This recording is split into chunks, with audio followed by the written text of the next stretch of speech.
Good afternoon, everybody. I'm Prashant. I'm a PhD student at Dartmouth, and I work with Sergey and Sean.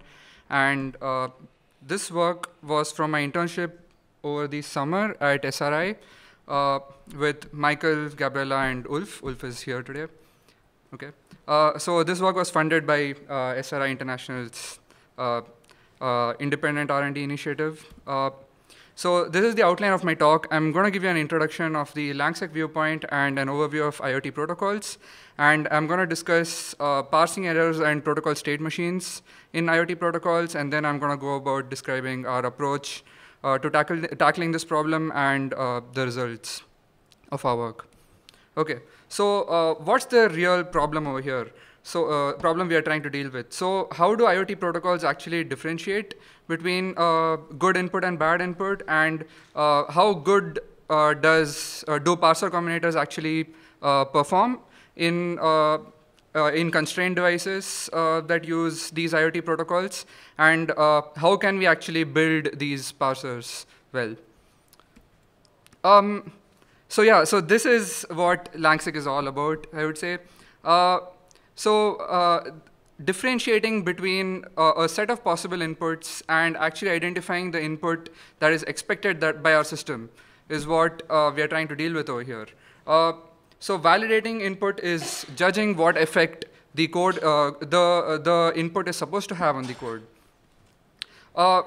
So the recognizer design pattern is the design pattern where we actually take the grammar of the language and then build a recognizer for the language, which rejects all the messages that do not conform to our language, and then process and accept only objects that are well typed and no raw input actually. Okay, so for our work, we dealt with two industrial IoT protocols. One is called MQTT, which happens to be a publish-subscribe protocol, and it's widely used in pipelines and the oil and gas industry. And the other protocol that we were dealing with is the XMPP protocol, which is being used widely in industrial automation, and it happens to be XML-based. Okay, so first the MQTT protocol. The MQTT protocol is actually really lightweight, and it has only a fixed set of messages. And when you publish a message on a particular channel, there are no real details about who the sender is. And so the MQTT protocol has a really fun option, which is you can subscribe to the hash symbol, and then that would basically give you messages from all the channels on the particular server. It's a very, very, very bad idea, but I'm guessing that administrators find it pretty handy. Okay, and one thing about the MQTT protocol is this, that as per the spec, TLS is optional, and it's not enforced by most servers and most providers. So the packet format for MQTT is very simple, and both the protocols that we are dealing with are application layer protocols.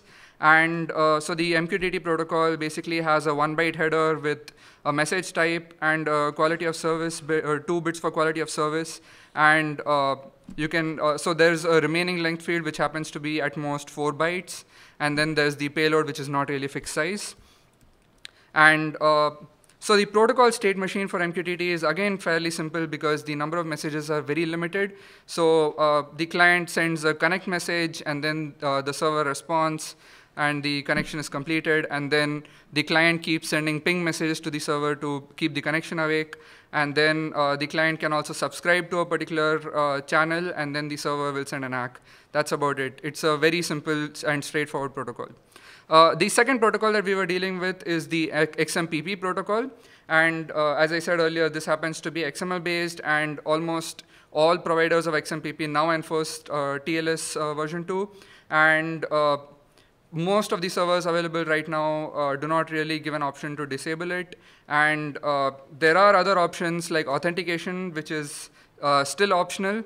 And in our implementation, we actually made a design decision to enforce it in our architecture. Okay, so this is how a simple XMPP protocol messages look like. So there's a message tag with an ID and type and to and from. And the active tag is basically to keep the to basically denote that the client that is it's basically the state of the client. So there's an active, inactive, busy, those sort of states. And the success message is the message that is sent by the server when you send a TLS request. And it's a TLS request, which is a proceed message, and then it comes back with the success. So the XMPP protocol state machine is slightly more complicated. So there are way more states because like the stream message is actually sent 3 times. So one in the initial stage where the connection is being initiated, and then when the TLS connection is being initiated, and then when the authentication happens, and then when the binding happens. So the stream message is actually sent time and again, and each stream message actually has fields that are unique to that particular message. Okay, so our contributions basically over here was this, that we use the Hammer Ruby bindings to build these parsers, and then we basically demonstrate that to build these parsers in an IoT setting, it's not really all that much effort as we would think.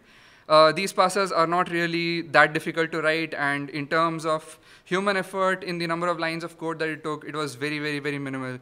And we actually built fully functioning implementations with a lot of options and a lot of features.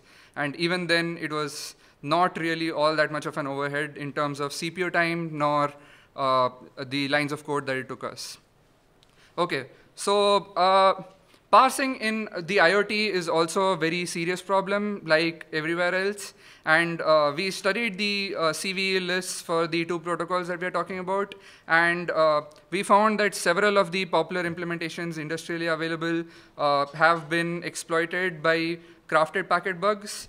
Not so much for the MQTT protocol, because although it is widely used, it seems to be very sparsely reported on the CVE lists, whereas XMPP seems to have way more vulnerabilities than crypto vulnerabilities, actually. Okay, so this is basically an interesting bug that we found on, that we didn't find, but we found on the CVE list.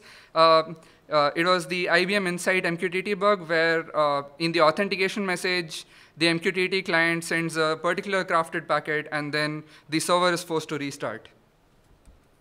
Okay, so our approach over here was basically using parser combinators to build our individual parsers for each state. And we used the Ruby bindings, as I said. We also made use of a Ruby gem called the state machine gem to implement our protocol state machine. So our methodology was this, that we read through the specifications for these protocols, and we extracted the protocol state machine, and we enforced some rules that we thought were essential, like authentication, TLS, and those sort of rules that we thought were actually essential. And then we built the state machine using the state machine gem.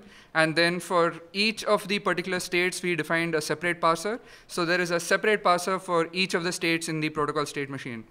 So yeah, so we made use of the state machine gem, as I said, and this is the syntax of the state machine gem, where you can clearly specify before transitions and after transitions. There are the state machine gem has a very robust way of doing callbacks, and you can set events and states. Like the transition helper method basically denotes that when a particular event happens, then you can basically transition from one state to another state. And the state machine gem also has a very robust set of helper methods to write tests. So our next step after extracting the protocol state machine was actually writing individual parsers for each of the receiving states. And for this purpose, we first we extracted the grammar and wrote it down, and then we converted that to a parser combinator. So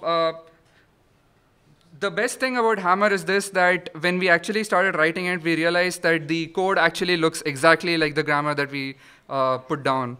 And so yeah, and it was very easy to translate our grammar into the code specification over here. So the limitations of our work that we feel, the limitations that we feel could be overcome, but I don't know at what time frame. It was this, that it's a very tedious process of actually going through hundreds of pages of protocol specification and actually extracting the protocol state machine and the grammar. So a lot of the protocols that we were looking at did not even have a clear state machine diagram. So then we actually had to read through a lot of it and actually extract it. And there is also an overhead to recognizing every message. So we actually performed our experiments on a Raspberry Pi, and we found that for the XMPP protocol, it was in the order of milliseconds, and for the MQTT protocol, it was in the order of microseconds, actually. So there is a small overhead to recognizing each message fully, but we feel that it is a price we should be willing to pay. OK, so our results. So we made use of a bunch of techniques to validate our work. And the first one was that we performed timing analysis and on each of our parsers that we wrote. And we wrote unit tests while writing the code. And we also tested our code on using a sample set of messages that were that we took from the CVE list. Basically, messages that are known to be have been known to be malicious in the past, and we ran our parser on those sort of inputs, and saw our parser actually reject a lot of those messages. Actually, all of those messages, not a lot. So performance-wise, our implementation actually took lesser time to establish a connection when it came to the MQTT protocol, and it took slightly more time than a few implementations of the XMPP protocol based on different languages. And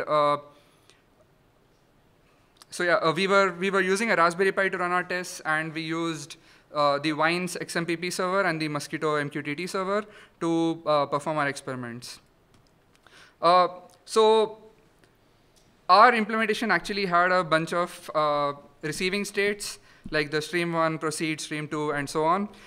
So the number of lines that it took us in Hammer was very minimal, like less than 40 actually for each of the messages. And as you can see, even the CPU time is quite reasonable for XMPP messages. And we followed the exact same approach for the MQTT protocol, where we wrote parsers for individual receive states. And we again saw that the CPU time for each of these messages was very minimal, and the number of lines of code was way lesser because the MQTT protocol is significantly simpler in comparison to the XMPP protocol.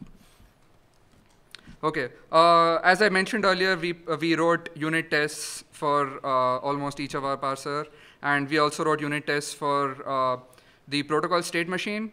And we saw that we actually covered 100% of both the protocol state machines for XMPP and MQTT. And in terms of parser validation, we were slightly behind, but I would think that it's still pretty good. OK, then what we did was that we started building a simple fuzzer that would basically generate messages taking our parser combinator object as an input.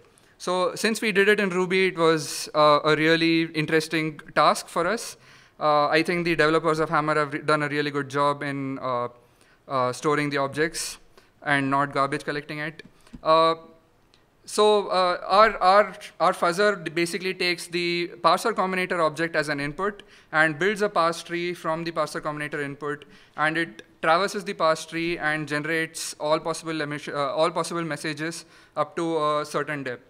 And we then fed these messages to our parser, and we looked for crashes. We didn't really find any because intuitively all these messages are valid messages that were generated from our parse tree. OK, so the limitations of this fuzzing approach that we took was this, that we were not really doing much of mutation. And the second thing was that we were, the crashes that happened, we aren't really able to detect it automatically. We have to actually see through it. We have to actually open the log and see that it crashed. And this particular approach of fuzzing actually could have exposed logical flaws in our code, but then we didn't really detect any crashes on both of our parsers. OK, so the lessons that we learned from this project was this, that parser combinator toolkits make it actually really easy to implement grammar in code. And the test that the implementation that we developed ran actually really well on Raspberry Pis. Like, it ran as good as existing implementations publicly available, just that in some cases, depending on the language, it was slightly slower. And IoT protocols seem to have a lot of features and a lot of security features, and then half of them seem to not be enforced by a lot of implementations. And protocol specifications in plain text and in hundreds of pages is just really, really hard for developers to actually read through and understand. So we feel that it will be really good for developers if people who write these specifications, including us, should actually include the protocol state machine specifically and also the grammar for each of the receiving states. And so yeah, so the LangSec approach doesn't guarantee us success, but it does provide a very disciplined roadmap. And our next steps for this work is actually to use formal verification tools and to build a smarter fuzzer than the preliminary fuzzer that we have built, and also diversify and build more parsers for more protocols. And that's about it. Thank you.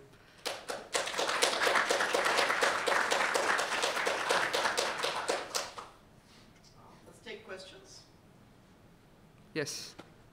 You said overhead. Is that just the time to parse the message, or is that overhead additional time over some type of reference implementation? We did not really compute the overhead. It was the total time. Yeah, and we compared, in the same way, we actually compared the total time to other implementations. Yep. Yeah. I didn't catch it. Which 3 backends did you say you used? We didn't specifically use any backends. Oh, okay. So you were We just used the bindings and. Oh, I'm sorry. Okay, I thought Yeah. you said you were using No. a couple of different backends. No. Okay, so it was just Packrap. Yes. Okay. That's the slowest one. So do you have any plans to upstream this to major open source projects for parsing these protocols, or do there not exist any standard? So almost every major company has its own implementation for these protocols. So there is no really one place where we can actually push this technique. Yeah. I was wondering whether you have thought of applying this to like protocols that are not built off of GCP, like for example Z-Wave or something. So there has been work in that direction in the Power Grid actually, but not by this group specifically. But there has been work, and we would definitely love to look into that. Z-Wave and 8.15.4 has interesting properties. The packet in packet was found in 8.15.4 as a fork. Z-Wave is using a 2-channel scheme there, but ultimately the packet format, I believe, is the same. Fairly complex packets certainly could stand for some like LangSec parsing. Yes. You use the combinators to generate a fuzzer of legal messages. Yes. Some programmatic way to tweak those combinators to get the slight legals off by one kind of. Yes, that is our next work. As I mentioned, we want to build some sort of a smart fuzzer. So, so the approach that I've been looking into is this: that I'm basically trying to feed this set of valid messages to a fuzzer like libfuzzer actually, that can actually take this set of messages as a corpus. So the corpus would basically, so the libfuzzer would basically take it as a corpus and then mutate these messages and create off-by-1 errors. So you wouldn't use the combinators themselves. Yes, we would use the combinators themselves to generate a corpus and feed. But not to generate illegal messages. Not to generate illegal messages. Yeah. Thank you. Let's thank the speaker.